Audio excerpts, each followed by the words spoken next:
I don't like people much, and due to a slew of personal reasons, most people don't like me either. To punctuate exactly how much I don't like being around others, I just recently purchased a new house so completely out of the way that my nearest neighbor is at least 1.5 miles from me. That's right, just me and nothing but the animals and trees in all directions. Now, a lot of people would call me crazy for living out here like this. If some disaster were to happen, I'd pretty much be screwed. I know. But I'm at a point in my life where I don't think I care much about that. Well, I thought I didn't. I'm such a fool. Having left the town I previously lived in at about 7 in the morning, it was at least midday by the time I finally hauled my beat-up truck and the few possessions I own up the curving path to my new abode. Like a monstrous serpent of earth and gravel cut right through the dense pine forest, this driveway was about 1/3 of a mile long in itself, and full of so many rocks and potholes, I was sure I'd get stuck. But due to some miraculous stroke of luck, I managed to avoid having to call a tow company. The trees and greenery finally fell away to reveal a clearing with a modestly sized cabin near its center.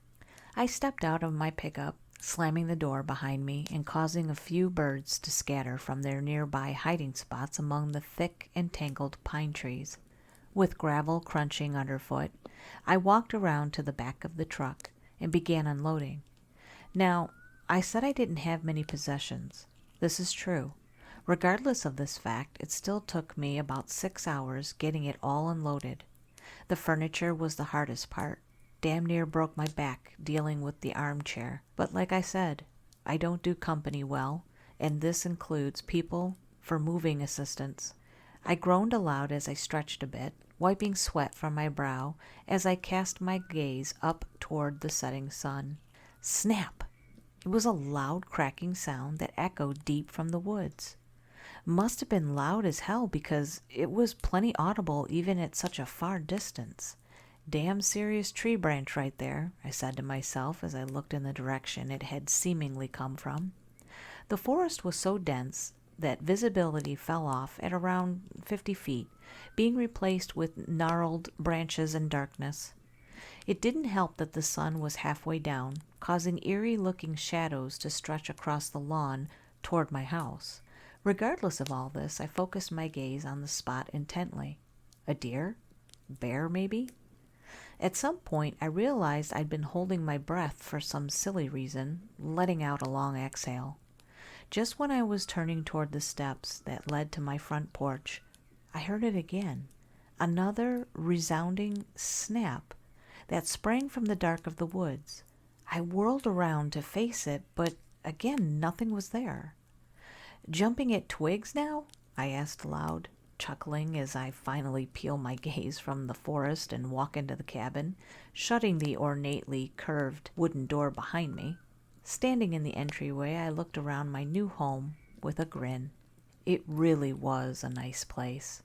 Had that old rustic feeling to it that resonated with all the classic mountain home vibes I had been searching for. It had even some pretty modern appliances, had some nice motion floodlights on the outside as well. And I got it all for what was practically a steal. Admittedly, I didn't feel like unpacking too much after all that heavy lifting, so the majority of my possessions would remain in this room for now, standing up against the wall in neat stacks. I slipped my work boots off and moved on into the kitchen to make myself some dinner. Well, dinner being a couple cups of ramen noodles and a beer. I realized with a groan that I'd have to go into town for some groceries eventually.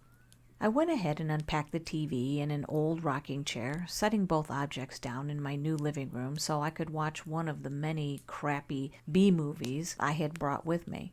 I was a sucker for goofy horror stuff. I threw open the window next to me for some of that cool air and started digging into my ramen. Crack. I felt like I just about jumped out of my damn clothes when I heard it. Another snapping branch in the woods. But this one was closer? Yes, it was definitely closer. I settled back down in my chair, but my eyes were once again glued to the forest. Why was this setting me off? The damn woods were full of animals and sticks. It wasn't weird to hear a few snap now and then.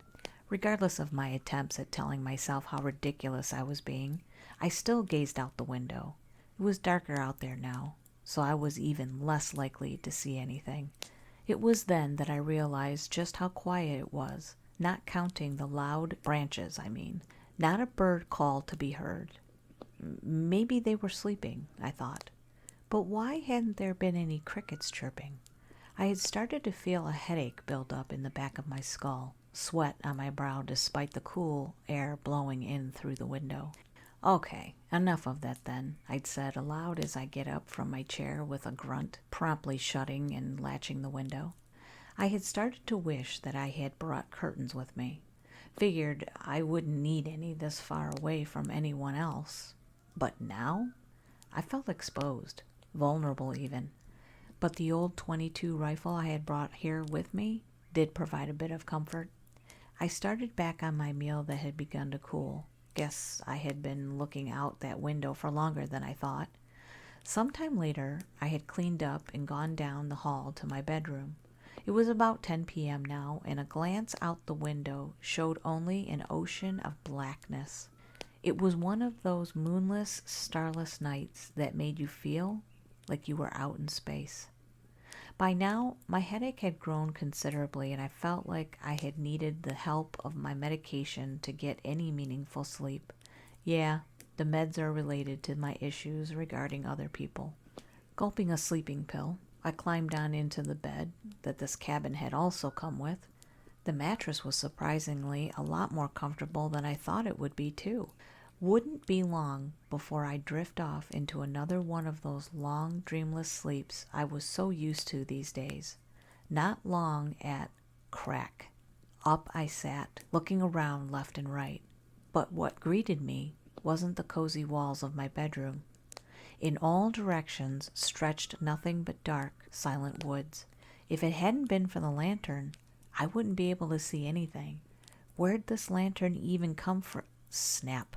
Stabbing through the nothingness like a knife was that damn noise again. I didn't know what to do. Panic had begun to grip my insides like I was choking on freezing water. I had to get out of here. Crack. I had to run. No, damn it, no, I let out as I began my frenzied dash through the forest. Branches reach out from all sides like skinny clawed hands, ripping at my clothes and skin, but I couldn't even begin to care about my physical state at the time. I knew I just had to get out of there. Snap. Behind me, another one of those god-awful snapping sounds chased me from the dark as it drew closer. What was even out there? Damn it. What was it? My head felt like it was going to burst, and I was absolutely covered in scrapes and cuts. I almost fall and split my skull open on a rock I didn't see, but caught myself at the last moment. Crack! The noises were increasing in frequency and volume, I realized. I was getting closer. Tears strung my eyes as I cried out into the darkness, as if this would stave off the futility of my situation. But just when I thought all hope was lost, I broke free from the woods into a familiar clearing. Yes, yes, I yelled. I'd made it home. I just have to get inside. Just have to... What I see in the clearing isn't my house. With the dim light my lantern provides, I see a tree. A massive tree. The trunk stretches high into the sky, and its many leafless branches look like the arms of some sort of colossal upside-down insect, its twisted legs attempting to pluck the very moon from the sky. I'm transfixed by the sight, absolutely dumbfounded. Snap! The horrible sound from mere feet behind me had pulled my mind back into focus, but I knew it was pointless to run now.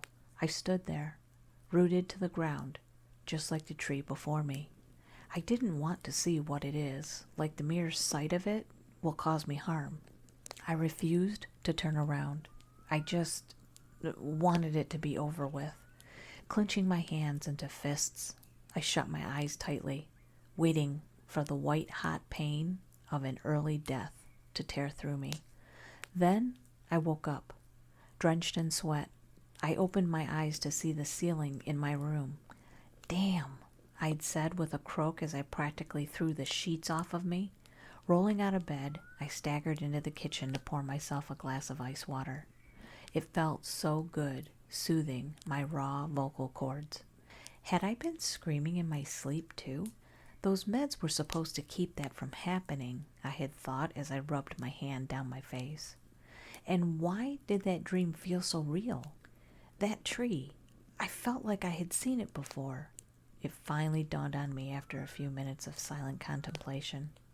I turned toward the back door, opening it after more hesitance than I probably needed. The backyard was expansive, surrounded by woods on all sides except the one facing my house.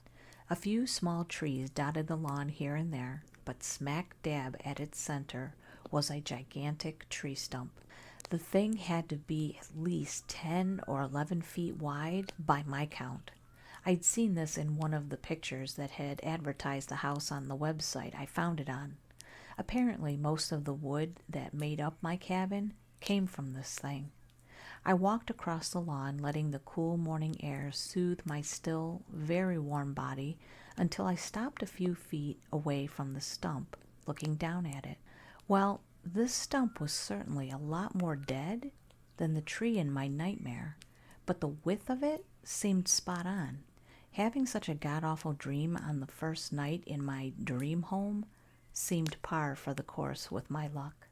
I turned and drudged my way back inside, but not before taking one last look at the woods toward the very back of my yard.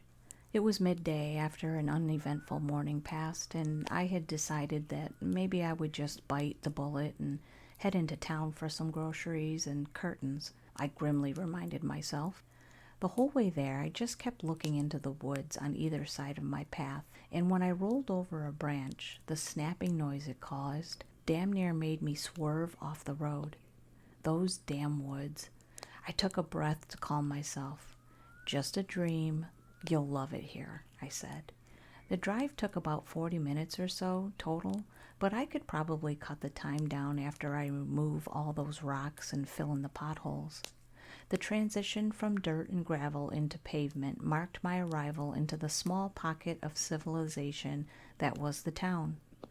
Toward the center was a small shopping center that pretty much held all of the businesses here. I found myself a parking spot and went inside. I walked through the sliding doors of the grocery store, past the only employee stationed at the checkout area.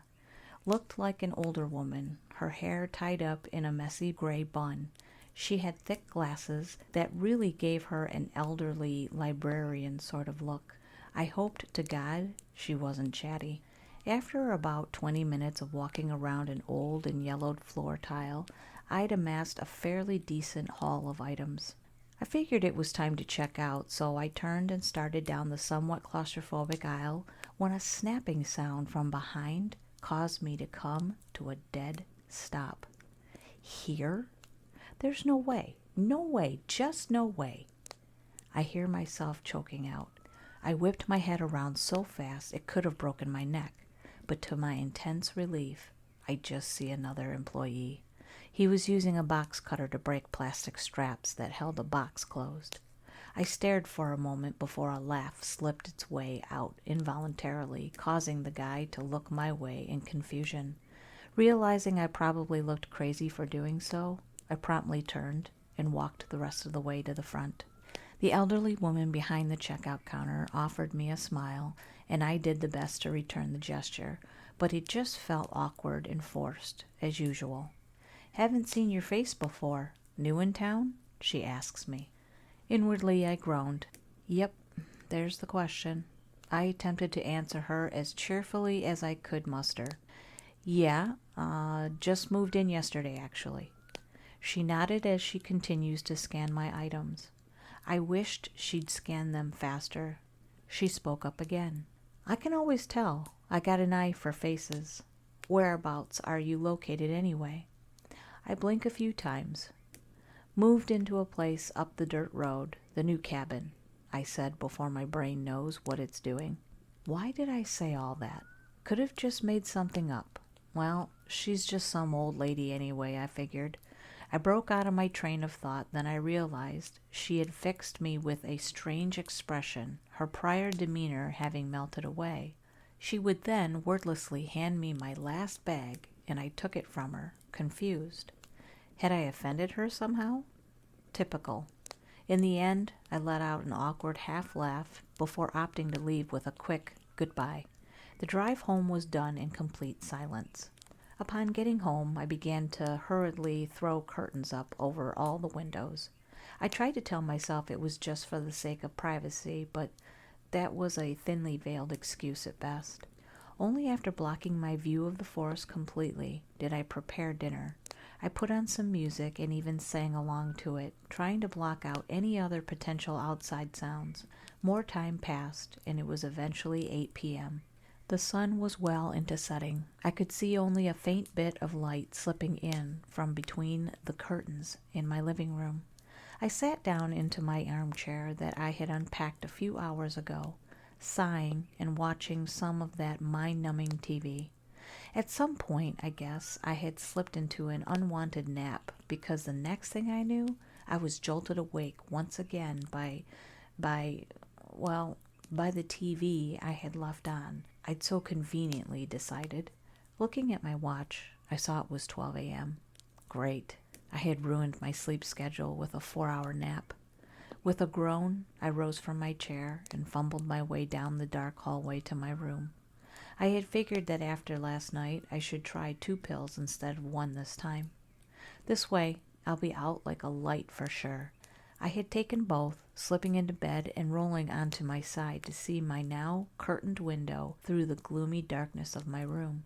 20 minutes pass, and I'm really starting to feel those pills taking effect. That familiar fuzzy feeling in my brain was setting in, and I was snap. My drooping eyes open wide, bloodshot. My gaze is locked on the window. It was out there in my yard.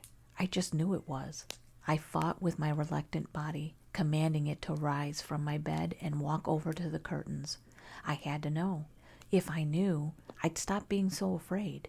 It's just a damn wild animal. Just an animal. Just an animal. Just an animal, I whispered as I pulled the curtain aside just enough to peek through.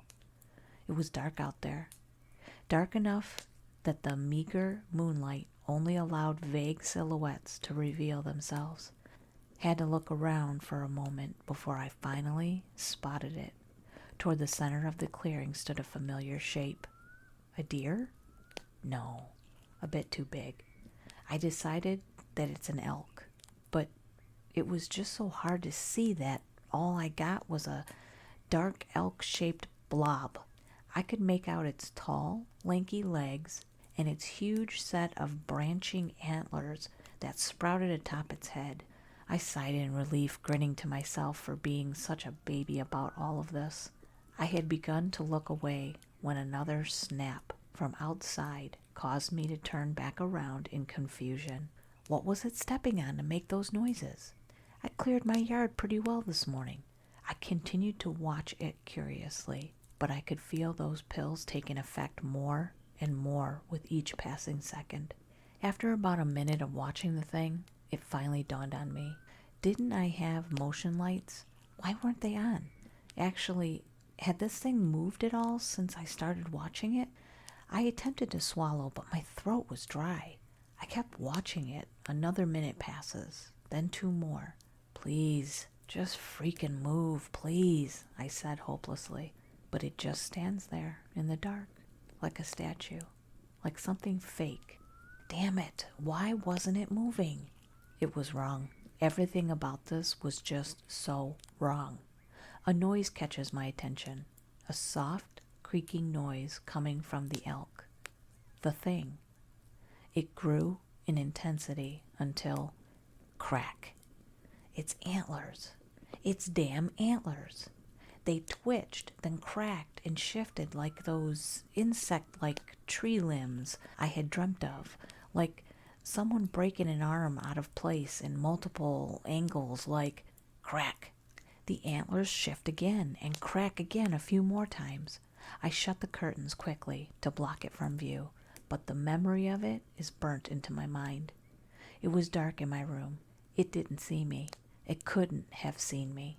Please, God, don't let it have seen me, I thought. I just end up sitting there on the floor under the window, panting and sweating, waiting for something to happen. But even with this fresh fear coursing through me, I could feel those pills fighting to put me under. Staring up at the clock on my bedside table, I started counting the passage of time.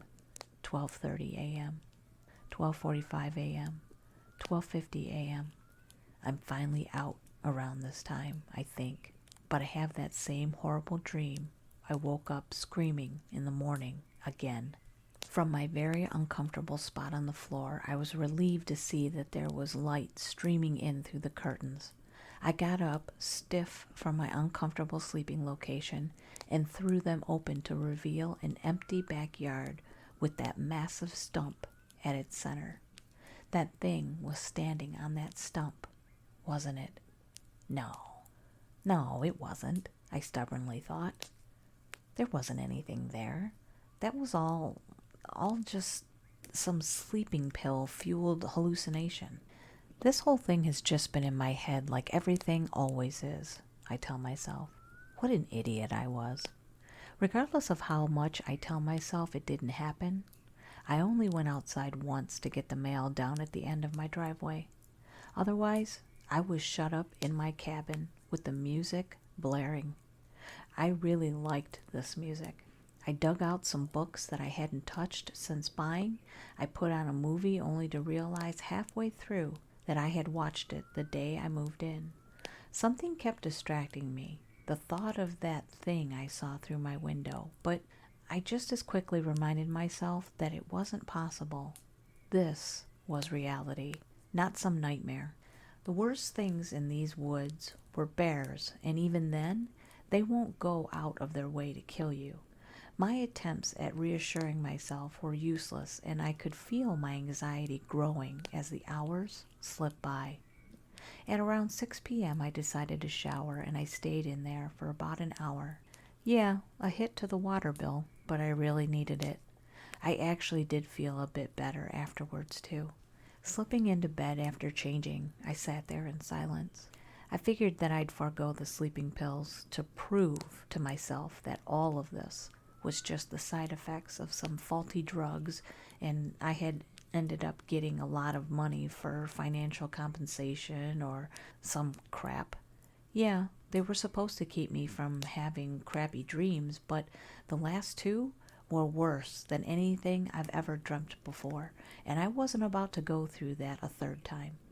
I stared at the clock, watching the time tick forward, and internally on high alert for any totally not real noises. But I didn't hear anything. Only the usual forest sounds of crickets. I slid further under the covers and let sleep take me, for better or worse. Why hadn't I just taken the damn pills? I woke up, startled awake by rapid, thudding footsteps coming down my hall. It was here in my house. How? I just kept asking myself how, as I scrambled toward the edge of my bed, toward the wall that had my .22 mounted on it. But it was too late. My door flew open. But what stepped in wasn't the thing outside my window. It was a man in dark clothes. Yes, someone had broken in. I froze in my tracks as I noticed he had a gun pointed at me. "Don't you move," he yelled at me, and I flinched from the volume. I complied, remaining stationary. Look, I don't have much to steal. I tried to say, but I'm cut off by another scream from the intruder. "Shut the hell up, or I'll blow your brains out. Come here." He gestured to me with the weapon, and I reluctantly did as he commanded, walking towards the open door. Why was my luck so crappy? I get over these nightmares just to be confronted with a very real situation like this. He'd forced me out ahead of him into the adjacent living room down the hall. "Stand right there," he said, and I did so. I stood there silently for almost 15 seconds. What was this? Was he thinking about what to do with me? A sharp blow to the back of my head with his gun answered that question. I fell to the floor, hitting my head again on its cool surface. The whole world just started spinning. "Had my eyes on this place for a few days," he told me, walking around my crumpled form. I could feel a warm trail of blood running down the back of my head from where he had hit me. "You should really start locking your doors." Damn it, I'd been so scatterbrained yesterday I forgot even that much. This jerk had really taunted me about it too. Couldn't he just steal all my crap and get it over with? He had been about to hit me again, I think, when it happened. Crack. That noise, it came suddenly and loudly. Even in my dazed state, I could feel the fear bubbling up. My attacker apparently heard it too, which meant it was real. It had always been real. "What was that?" he asked aloud, looking down at me. "You got someone living here with you, huh?" I shook my head as best I could manage, but another snap from outside drew his attention again. "Yeah, you do, liar," he spat out at me. He angrily marched his way down the hall, wood creaking under his shoes as he barged out through the back door and into the darkness, bellowing loudly, "Hey, don't move or I'll shoot your—" The motion sensor lights snap on like they were designed to do. They hadn't been wrongly installed or faulty, of course. The only wrong thing in this situation was that thing outside. From my angle on the floor, I couldn't see the man anymore, just the illumination cast into the room by those bright lights outside. I heard the dumbfounded confusion in the man's voice, his absolute lack of understanding at what he no doubt saw standing in the middle of my yard. "What the hell?" was all he managed to get out. Snap, snap, snap, snap, snap. Then the screaming began. First in terror, sheer, unadulterated terror. I heard him running back to the house, screaming like that the whole way.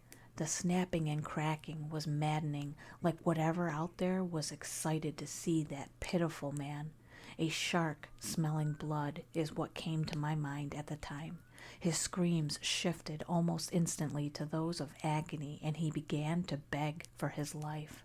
The sound of his voice was being rapidly removed from place to place outside, as if he were being thrown about by some great force. I struggled with all my might to get to my feet, and finally did so. Moving down toward the open back door, I had to fight against all my instincts that were telling me to flee right then and there. As I reached the door, I shut my eyes. I didn't want to see it. I thought I did before, but now I knew without a doubt in my mind that I absolutely must not see it. A few warm droplets splash across my face right before I slam the door shut, locking it, cracking like someone bending a bundle of twigs until they all broke at the middle. I turned and frantically sprinted to my front door, the door that the would-be robber had probably come through. Finding it unlocked told me this hunch was true, and I promptly locked that door as well. Turning again to my back door, I only then realized that the screaming from outside still hadn't stopped. It had actually grown more intense. I could hear vague words and phrases. His pleading had devolved into what sounded borderline deranged. He apologized over and over to his dad, his mom, others I could only assume he knew. At one point, his screaming turned into hideous laughter, only to return to screaming minutes later. Even when blood filled his lungs, even when his vocal cords were shredded, he kept screaming. Why wasn't he dead? How wasn't he dead? I felt absolute sorrow for this man, and he'd beat me over the head and tried to rob me only minutes earlier, snapping like someone breaking every bone in their body. How can I most accurately describe the sounds he made? Maybe like a guy who'd fallen into a wood chipper feet first, but if his death was played out in slow motion.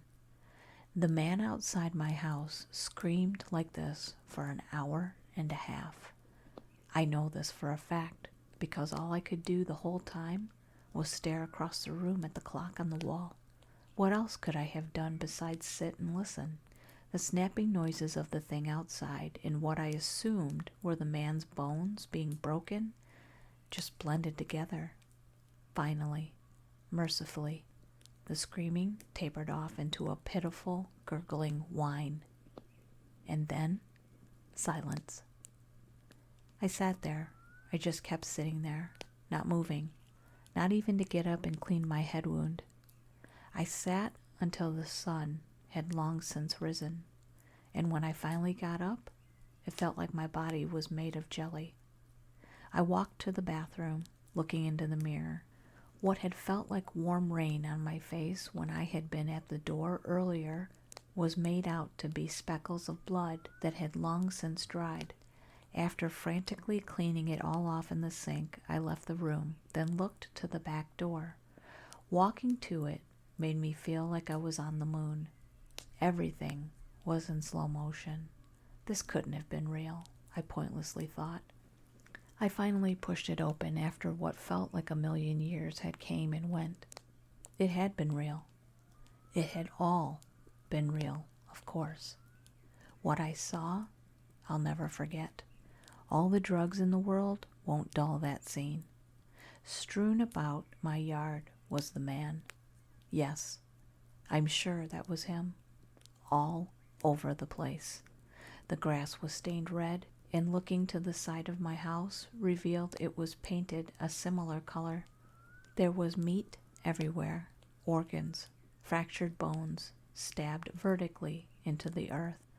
But the bones were so white, so clean, I doubled over and puked up the remnants of last night's dinner. Warm bile and snot coated my mouth and nose and left me choking for breath as I sputtered. Raising my head again, I noticed something else in the middle of all this carnage. The tree stump had grown into a tree again. It was alive again, significantly shorter than the one in my dreams, but still definitely a tree. In the twisted branches of that tree hung the man's intestines, draped from branch to branch like fleshy power lines. Across the front of the broad, dark trunk facing my house lay his skin. It had been so intricately removed from his body that I could practically see the expression of frozen agony on its stretched face. The day went by in a blur, and it's almost night again.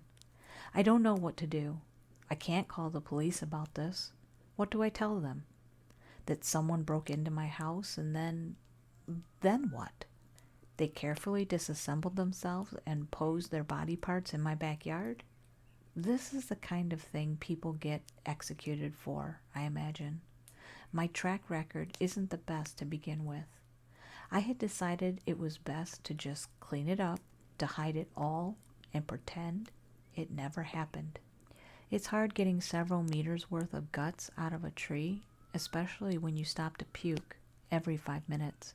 And I'll need to buy a power washer for my walls. But I realized something else while I was out there cleaning up that jerk off my lawn, and this horrible thought only solidified into truth when I heard the increasingly close snapping of branches out in the woods a few minutes ago. That tree doesn't look like it's finished growing yet. That's the end of this story, and I want to thank you for spending time with me today. If you enjoyed this story, please leave it a like, and if you haven't subscribed, I really hope you do so. Wherever you are, whatever you're doing, I hope you're having a wonderful day or night, and I'll see you on the next one. Thanks, guys. Bye.